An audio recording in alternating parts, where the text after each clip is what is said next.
مولاي صل وسلم دائما أبدا على حبيبك خير الخلق كلهم مولاي صل وسلم دائما أبدا على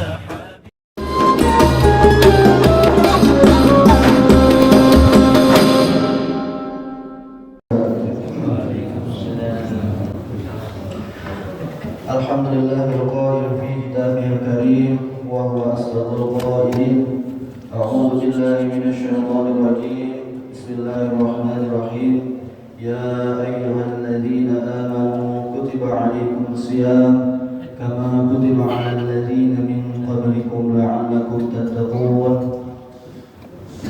صدق الله العظيم.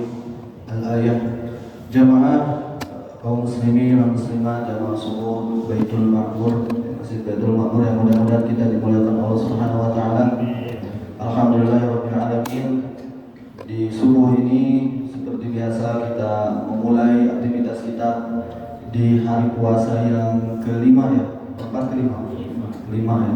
Alhamdulillah Allah masih berikan kesehatan, Allah berikan kelancaran dalam aktivitas kita. Mudah-mudahan seperti doa kita diberikan Allah kelancaran sampai ibadah puasa kita hingga akhir nanti, bahkan sampai bulan Ramadan yang akan datang. Salah satu yang perlu kita tafakuri, siapa yang tahu bahwa ternyata Ramadan ini adalah Ramadan terakhir dalam hidup kita. Nah, makanya oleh itu mudah-mudahan kita bisa memaksimalkan ibadah Ramadan kita di bulan Ramadan ini. Bahkan mudah-mudahan kita masih diberikan kesempatan untuk Ramadan yang akan datang. Amin ya rabbal alamin. Jamaah kaum muslimin dan muslimat, mari kita sedikit bertafakur kembali tentang perintah puasa ini. Allah memulai perintahnya dengan ya ayyuhalladzina amanu kutiba alaikumusiyam. Ya ayyuhalladzina amanu, kalau bahasa santri itu disebut dengan nida'us syafaqah, panggilan rahmat. Selain orang-orang beriman itu tidak diseru. Kutiba alaikumusiyam. Kutiba itu kalau secara makna itu artinya dituliskan. Fi'il majhul dari kata kataba yang tubuh kitaban. Makanya buku itu disebut kitab karena tulisan. Kata kerjanya kataba, kalau dipasifkan jadi kutiba. Kutiba alaikumusiyam kama kutiba alal ladzina min qablikum. Tapi kataba itu sering digunakan oleh Allah untuk makna diwajibkan.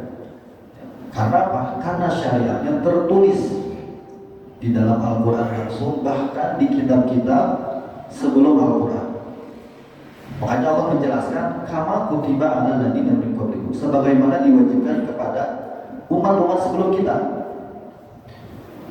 Sebelum kita lihat pada sejarah puasa, terkait nama Ramadan saja itu sudah menjadi spesial.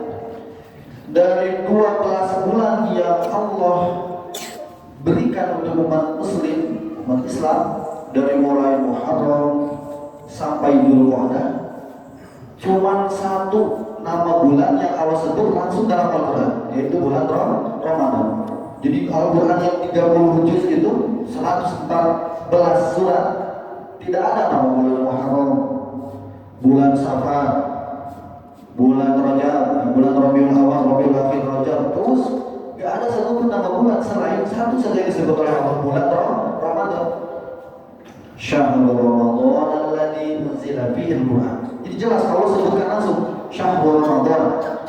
Kalau di ayat lain ada Allah menjelaskan bahwa ada bulan-bulan yang disebut dengan Ashhurul Hurum, bulan-bulan haram, Muharram, kemudian Rajab, Dzulhijjah, Dzulqa'dah. Tapi enggak Allah sebutkan nama bulannya juga, cuma Allah sebutkan Ashhurul Hurum saja. Tapi kalau bulan Ramadan itu Allah sebut langsung Syahrul Ramadan alladzi unzila fihi al-Qur'an. Ini salah satu bukti kemuliaan yang Allah tetapkan dalam bulan Ramadan. Kemudian para ulama menjelaskan dari kata Ramadan saja terdiri dari ro, ma, mim, don, itu don, alif sama nun. Rohnya itu rahmatullah. Do-nya itu mimnya itu maghfiratullah, kemudian ampunan Allah. Kemudian do-nya domanullah, jaminan Allah untuk kita masuk surga yang berpuasa di bulan Ramadan. Alifnya amanu minallah, keamanan, ketenangan dari Allah. Nunnya itu nurullah, cahaya dari Allah. Kemudian kita lihat Allah menjelaskan kama kutiba alal ladzina min qablikum. Allah mewajibkan puasa itu kepada umat-umat juga sebelum kita. Tapi agama yang Allah turunkan, Yahudi, Nasrani, itu kan agama dari Allah langsung. Beda dengan Konghucu, Majusi, yang agama yang diciptakan manusia sendiri. Tapi kalau Yahudi, Nasrani itu dulu diturunkan oleh Allah, disebut agama Samawi. Tetapi Yahudi, Nasrani yang dulu, yang masih lurus. Ya. Jadi kenapa Yahudi disebut salah satu umat yang berpuasa? Salah satu nabi orang Yahudi yang terkenal itu adalah Nabi Daud. Kalau orang Barat nyebutnya David. Nah, jadi Nabi Ibrahim punya anak namanya Ishak sama Ismail. Nanti itu keturunan Ismail itu sampai Nabi Muhammad. Kalau keturunan Yahudi itu dari Ishak, jadi beda nenek moyang. Makanya salah satu syariat Nabi Muhammad itu penyembelihan kurban karena sanadnya itu kepada Nabi Ismail. Nah, kalau Yahudi ini dari Ishak punya anak namanya Yakub. Nama Yakub itu salah satu nama masyhurnya adalah Israel. Israel kalau dalam Al-Quran itu punya anak 8, ada yang bilang 12. Dari 8 itu disebutlah Bani Israel. Arti Bani Israel itu anak cucu Israel atau anak cucu Yakub. Nah, makanya kalau kita kan diikuti itu sama kita. Kalau ada bapaknya Rojali, anak cucunya disebut Bani Rojali. Kalau arisan siapa ini? Arisan Bani Rojali di sekarang ini. Misalkan nenek moyangnya Cun, Bani Cun, itu apa kan? Itu kan anak cucu namanya. Itu bahasa Al-Quran. Jadi kalau kita nyebut orang tua kita dulu, sebut sama kita Bani siapa, itu Al-Quran banget, bahasa Al-Quran. Bagus sekali, keberkahan itu bisa jadi berkah. Nah, dari anaknya Yakub ini ada salah satunya itu namanya Yusuf sama Bunyamin, yang ceritanya panjang tuh di Al-Quran. Nah, Yusuf ini punya kakak namanya Yahuza. Dari Yahuza inilah Yahudi yang sekarang ini. Nah, salah satu keturunannya ada namanya Nabi Daud. Nabi Daud nanti punya anak namanya King Solomon, kalau orang Barat bilang. Kalau kita Nabi Sulaiman. Nah, puasa yang paling baik kata Nabi ahabul siyam ilallah saumu Daud. Puasa setelah puasa Ramadan, puasa yang paling afdal salah satunya adalah puasa Nabi Daud. Puasa Daud. Jadi kita juga disunahkan kalau mampu puasa Daud, cuma agak berat. Yasumu yauman wa yuftiru yauman. Puasa satu hari, buka satu hari, selang-seling, satu hari puasa, satu hari buka, satu hari puasa, satu hari buka. Itu namanya puasa Daud. Jadi kalau ada yang mau diet, daripada kurangin makan dengan jadwal yang sekali itu puasa Daud, jadi pahala. Itu pahala yang paling abdul setelah Ramadan. Salah satunya ya. Nah, kalau kita mungkin ada yang salah dengar, kenapa nggak sholat? Tadi Pak Ustadz bilang salah satu ibadah sholat yang utama ibadah sholat Nabi Daud. Satu hari sholat, satu hari enggak, satu hari libur, satu hari salah dengar. Puasa sehari, buka sehari, puasa sehari. Nah, Nabi Daud ada syariat puasanya namanya puasa Daud. Punya anak namanya Nabi Sulaiman, raja yang paling terkaya sepanjang sejarah. Ada satu penelitian, katanya profesor,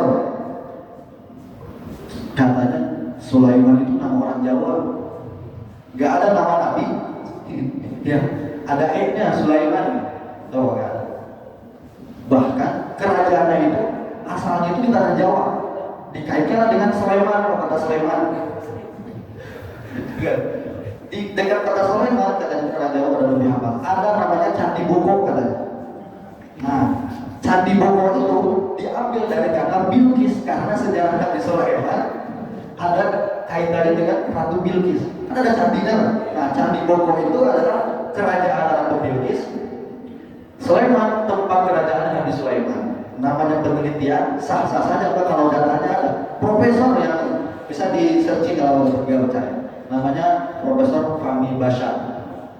Itu dulu viral banget. Nah, ternyata gitu. Jadi salah satu, bahkan Nabi Sulaiman pun mengamalkan salah satu syariat puasa tersebut. Nah, mudah-mudahan kita sebagai umat Muslim, umat Islam, apalagi di Indonesia, puasa Ramadan ini sangat. Tadi Pak Haji Syahril sudah menyampaikan, insya Allah saya setelah ini nanti sekitar jam 8 dan 9 mau berangkat ke Jepang. Ya, sebenarnya pesawatnya nanti agak malaman. Jadi salah satu tugas dari PBNU Jakarta, PBNU itu ada kerjasama dengan KBRI, kemudian juga karena saya di PTIKI dapat beasiswa termasuk salah satunya dari usaha Profesor Hasan Dinuman. Jadi kita dikuliahkan S3, kita berasrama di sini di 17C. Di Ramadan ini kita itu full, isinya kegiatan-kegiatan keagamaan. Termasuk salah satu sebagian ada yang dikirim ke Korea Selatan. Ada Ustaz Syahrudin yang kalau saya sering isi di sini, beliau ke Washington. Cuma kalau yang udah alumni biasanya 3 bulan bahkan sampai tahunan. Kalau kita karena masih kuliah, jadi cukup selama libur Ramadan. Jadi saya sangat bersyukur sama teman-teman ketika di sini, Pak DKM, Pak Hadi semuanya memberikan kesempatan kepada kita. Ayo diramaikan masjidnya, dimakmurkan masjidnya, para jamaah juga menyambut dengan baik. Kita sangat senang sekali karena itu emang salah satu harapan program yang diberikan Pak Prof Nasar ini namanya itu program kader ulama. Jadi kita itu dikuliahkan, kuliah itu keagamaan, terus kampusnya 2, ada di Istiqlal sama di PTIKI. Beberapa hari kita di Istiqlal, beberapa hari di PTIKI. Nah, sharing pengalaman ya. Jadi menurut data, bahkan saya pernah berbuka itu di Jepang 6 bulan. Jadi di Indonesia ini puasa itu paling enak, cuma 12 jam. Kalau di Jepang itu, terutama kalau musim panas, bayangin aja, jam 8 malam itu baru maghrib. Berapa jam gitu ya? Jam 8 itu baru buka. Jam 9, jam 10 selesai tarawih. Jam 2:30 itu udah subuh. Sahurnya itu sekitar jam 1 jam 2. Tapi anehnya itu gak ada berita gitu ya. Beberapa orang meninggal karena puasa. Gak ada satu berita meninggal karena puasa. Walaupun puasanya sekitar 20 jam. Bahkan sampai 24 jam tuh kayaknya beda sedikit lah, 24 jam. Beda berapa jam itu bukanya. Makanya kalau yang merokok itu setelah buka itu kalau gak dimanfaatin itu keburu sahur, gak akan keburu lagi tuh. Ngopi-ngopi itu gak akan keburu, bisa ngobrol-ngobrol. Keburu sahur kan? Jadi kalau habis tarawih tidur, bangun kesiangan jam 3. Kalau kita kan bangun jam 3 masih santai-santai kan, masih bisa tahajud. Kalau di Jepang tuh dulu pas musim kan kebetulan karena Ramadan mundur ya kan, mundur. Nah pas kebetulan musim panas, orang Jepang itu banyak yang kabur keluar. Salah satunya ke Indonesia apa kaburnya itu. Kaburnya kemana? Ke Bali biasanya itu, karena di Bali lebih bebas. Karena mereka kadang-kadang ada yang satu keluarga itu orang tuanya Muslim, suaminya misalnya masih non Muslim, anaknya puasa karena Muslim, orang tuanya enggak, jadi kadang-kadang berangkatnya ke Bali. Nah, bahkan di Norwegia itu 22 jam lebihnya lagi. Jadi cuma 2 jam bukanya itu. Kalau di Indonesia kebangetan kita kalau nggak puasa gitu kan. Siang-siang masih kita lihat ada hantu kaki. Kalau di bulan biasa, hantu itu kan kalau digambarkan itu badan, gak ada kepalanya. Tapi kalau bulan puasa, kepala sama badannya hilang, yang kelihatan kakinya gitu. Itu lebih bahaya lagi gitu. Nah, itu banyak itu lah. Jadi kebangetan sekali gitu. Kalau di Indonesia gak ada. Musimnya cuma 2, musim hujan dan musim kemarau. Nah sekarang musim hujan nih, kita doakan untuk saudara-saudara kita ada yang kena banjir ya. Alhamdulillah kita masih diberikan masih kenyamanan, ketenangan, masih bisa beribadah dengan tenang ya. Terus selain itu orang Indonesia itu ya, pengalaman dulu itu kalau di Jepang itu kegiatan seperti bulan Ramadan itu ada satu yang dirindukan orang-orang yang kerja di luar negeri itu, takjil makan gorengan. Karena susah banget itu cari gorengan. Nah di sini kan gorengan. Di sana itu kalau kita nggak ada istilahnya berburu takjil apa nguburin gitu ya, nyari gorengan, nyari kurma, itu nggak ada. Kita keluar komplek aja, udah kayak bukan bulan Ramadan aja, orang minum, orang makan itu biasa aja. Kalau kita kan di sini maghrib itu maghrib keluar nyari takjil, nyari apa, nyari buat berbuka itu kan suasana Ramadan itu terasa. Kadang-kadang orang apa yang kerja-kerja di luar negeri gitu, termasuk di Jepang itu suka kangen gitu. Kalau di Indonesia kan keluar sedikit baru tukang takjil itu berjejeran gitu ya. Di sana itu kan dan suasana Ramadan itu terasa karena nggak boleh suara speaker masjid itu keluar, nggak boleh. Kalau jadi tembok-tembok masjid itu dipasang pengendap. Kalau kita kan habis terawih, habis ngobrol sampai suara keluar itu ramai biasa aja gitu. Tapi kalau dipasang habis sholat ngobrol-ngobrol di depan rumah, suara kedengar sedikit, tiba-tiba polisi datang, ditegur, kasih surat. Jadi tetangga itu kalau dia merasa terganggu, bukan datang ngomel-ngomel, malah jadi berantem lagi kita kan gitu ya. Ada tetangga berisik, dimarahin, yang dimarahin nggak terima, akhirnya cekcok, berantem lah. Hal itu enggak, tetangga itu tiba-tiba telepon polisi, ya tetangga tiba-tiba datang, nggak tahu tetangga yang mana yang lapor itu, tahu-tahu polisi datang itu. Nah, bayar.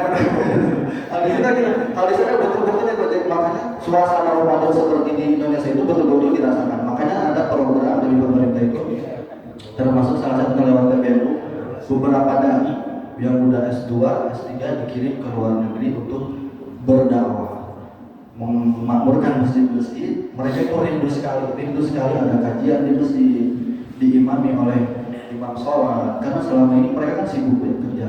Nah, makanya kita dikirim ke sana minimal selama Ramadan bisa mengisi rohani mereka. Jadi kita ingatkan juga bahwa emang ketika seorang muslim ketika dia menjalankan aktivitas itu apapun itu menjadi ibadah. Nah, terutama salah satu dakwah di Jepang itu mereka kan kebanyakan ibadah sama matahari, karena nggak beragama. Padahal orang Jepang itu pinter-pinter.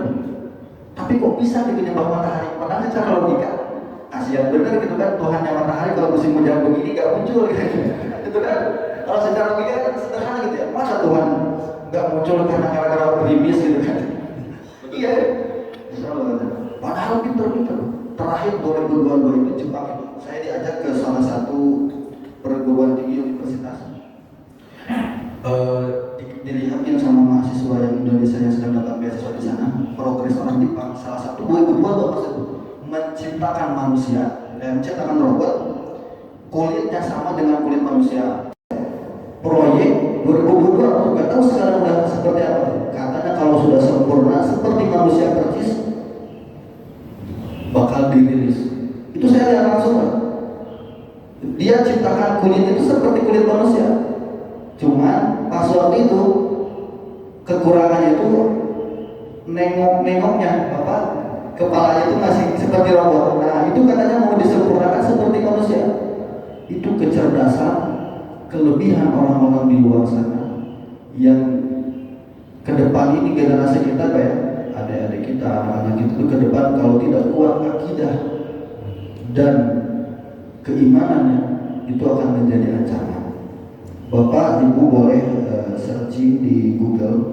Kemarin 2 Oktober 2024 Amerika itu merilis robot yang bisa menerima paket. Jadi kan orang-orang sibuk di rumah ya, dia standby aja ada robot di depan rumah. Jadi kalau ada tukang paket datang, dia nyamperin, ambil itu paket, dia simpan ke rumah. Bayangin Pak, udah mulai mengganti pekerjaan manusia sedikit demi sedikit, makanya PHK di mana-mana. Nah, kalau orang muslim yang akidahnya udah kuat, keimanan itu tidak akan jadi masalah. Karena kita yakin Allah yang mengatur semuanya, Allah yang mengendalikan semuanya.